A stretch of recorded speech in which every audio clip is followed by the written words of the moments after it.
Mais une partie de la difficulté que nous rencontrons est que la majorité des personnes dans le monde qui ont eu la possibilité de sortir de la pauvreté ne regardent pas en arrière et ne voient pas ceux qu'elles ont laissés. Et qu'il s'agisse de ceux qui sont sortis de la pauvreté dans les pays riches, de ceux qui sont sortis de la pauvreté dans les pays à revenu moyen, ou de ceux qui sont sortis de la pauvreté dans les pays pauvres, la conscience que nous attendons des êtres humains ne fonctionne pas comme elle le devrait. Car si elle fonctionnait, nous verrions les gens et comprendrions qu'ils méritent une chance équitable. Et nous reconnaîtrions que les soins de santé sont un droit fondamental, pas un luxe. Et nous les obtiendrions.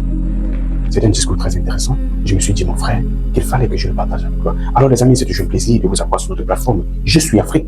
Je vous prie de liker, de commenter, de partager. Si bel et bien le contenu vous plaît, je vous prie également de partager des vidéos, d'autres personnes à s'abonner à notre page afin que nous puissions être nombreux ici. Les amis, je vous prie de prendre le temps d'écouter cette vidéo jusqu'à la fin parce que cette vidéo, mon Dieu, dit des choses dont nous tous nous sommes censés être au courant. Dit des choses dont nous tous nous sommes, dit des choses qui nous concernent nous tous. Alors je vous invite à regarder cette vidéo. Alors regardons cette vidéo. La démocratie fonctionne lorsqu'elle est utile aux gens. Je viens d'un pays qui a su ce que c'était que d'être un pion pour les autres pendant la majeure partie de notre existence moderne. Je viens d'un parti qui a été créé il y a 88 ans pour aider les pauvres à ne plus être pauvres, pour lutter contre l'injustice et pour créer des opportunités pour notre peuple. Et je ne dis pas cela pour le plaisir de le dire, car aujourd'hui notre peuple a accès à un enseignement supérieur, primaire et secondaire gratuit. Aujourd'hui, les habitants de mon pays ont accès à des soins de santé gratuits. Et tandis que nous luttons contre la qualité des soins de santé en raison de l'augmentation des coûts à l'échelle mondiale, et en particulier dans l'hémisphère occidental, nous restons déterminés à pouvoir leur fournir les meilleurs soins de santé possibles. Je viens d'un pays où les transports publics et la sécurité sociale fonctionnent pour les gens ordinaires. Je viens d'un pays qui a introduit un salaire minimum au milieu du CO, alors que d'autres disaient que l'économie allait s'effondrer. Nous avons dit essayons, amen, et nous avons essayé et nous l'avons introduit. Le salaire minimum a été augmenté 2 fois au cours des 6 dernières années.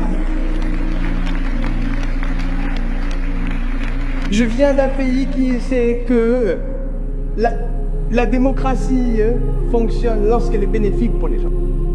Mais une partie de la difficulté que nous rencontrons est que la majorité des personnes dans le monde qui ont eu la possibilité de sortir de la pauvreté ne regardent pas en arrière et ne voient pas ceux qu'elles ont laissés.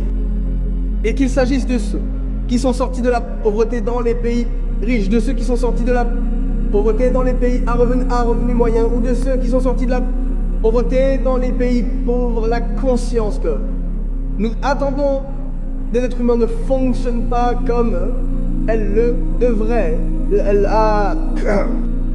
Car si elle fonctionnait, nous verrions les gens et comprendrions qu'ils méritent une chance équitable.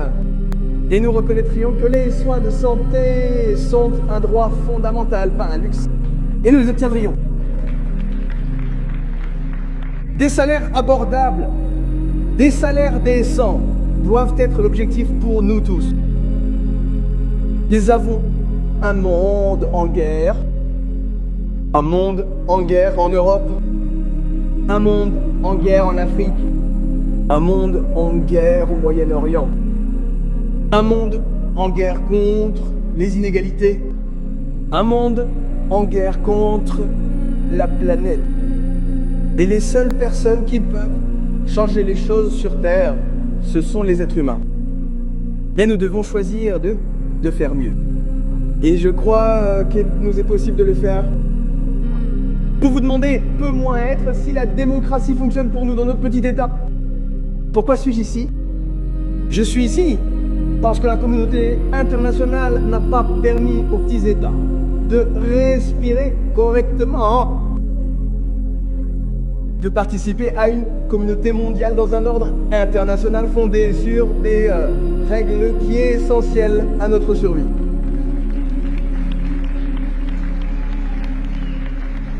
Je suis ici parce que 80 ans après la création des institutions de Bretton Woods, créée l'image de la poignée de pays qui existait à l'époque, elle ne voit toujours pas les petits États. Elle ne voit toujours pas les États en développement.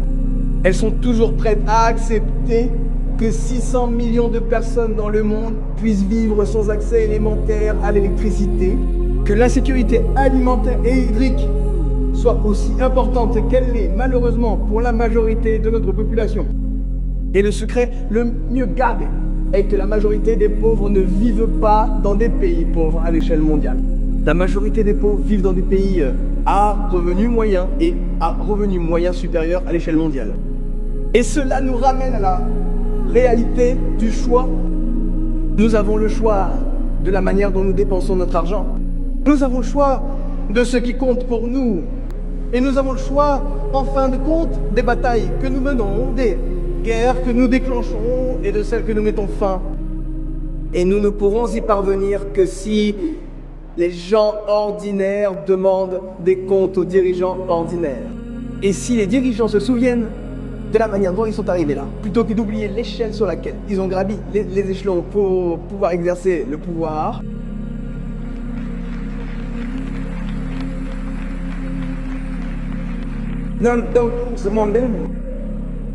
nous avons besoin d'équité et de solidarité. Et sans équité et sans solidarité, nous n'obtiendrons pas les choses qui peuvent sauver la planète. Nous n'obtiendrons pas les choses qui sortiront les gens de la pauvreté. Nous n'améliorerons pas les conditions de travail des travailleurs. Nous ne pourrons pas nous assurer que nous nous immunisons contre les futures pandémies qui tueront sans distinction d'âge, de stade ou de richesse. Je nous demande aujourd'hui de reconnaître que ce sont les petites choses que nous faisons au niveau de nos familles et de nos communautés qui rendront les nations plus fortes. Et ce n'est que lorsque nous aurons des nations fortes prêtes à défendre leurs convictions que nous pourrons avoir un monde plus juste et que nous pourrons nous battre pour les droits qui sont préservés et énoncés dans la Charte des Nations Unies. Mais si les gens ordinaires laissent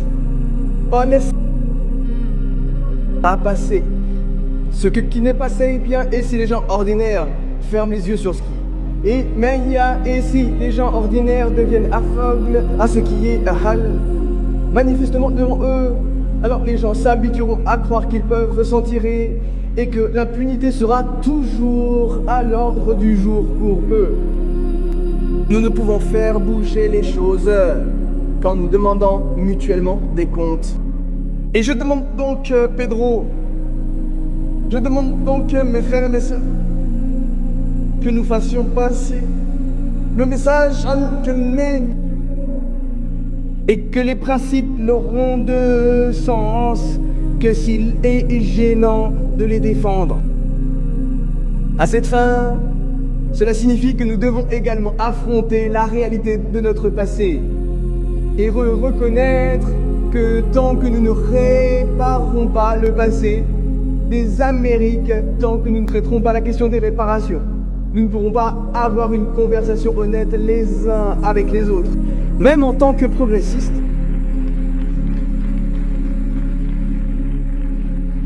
elle nous demande également de reconnaître que nous ne vivons pas dans une chambre d'écho. Et même si nous croyons ce que nous croyons et que nous battrons pour ce que nous croyons, nous devons être prêts à avoir des conversations avec ceux qui ne sont pas d'accord avec nous.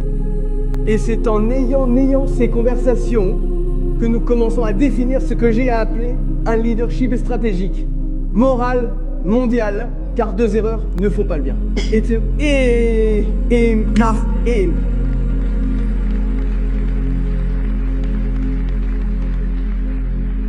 Mondial, car le monde entier est désormais affecté par un mouvement qui ne voit pas les gens et qui veut continuer à creuser le fossé entre la richesse et la pauvreté de telle échelle. morale, car nous devons faire ce qui est juste pour les bonnes raisons. Et trop de gens utilisent les autres pour obtenir ce qu'ils veulent en termes d'ambition impériale, pour la terre, la propriété, la richesse, pour le pouvoir. Mais ils utilisent les gens pour obtenir cela. Stratégique, car nous ne pouvons pas faire bouillir l'océan. Nous devons choisir les questions que nous pouvons gagner. Et je vous dis qu'il faut rendre le système international plus juste afin qu'il puisse fonctionner pour nous.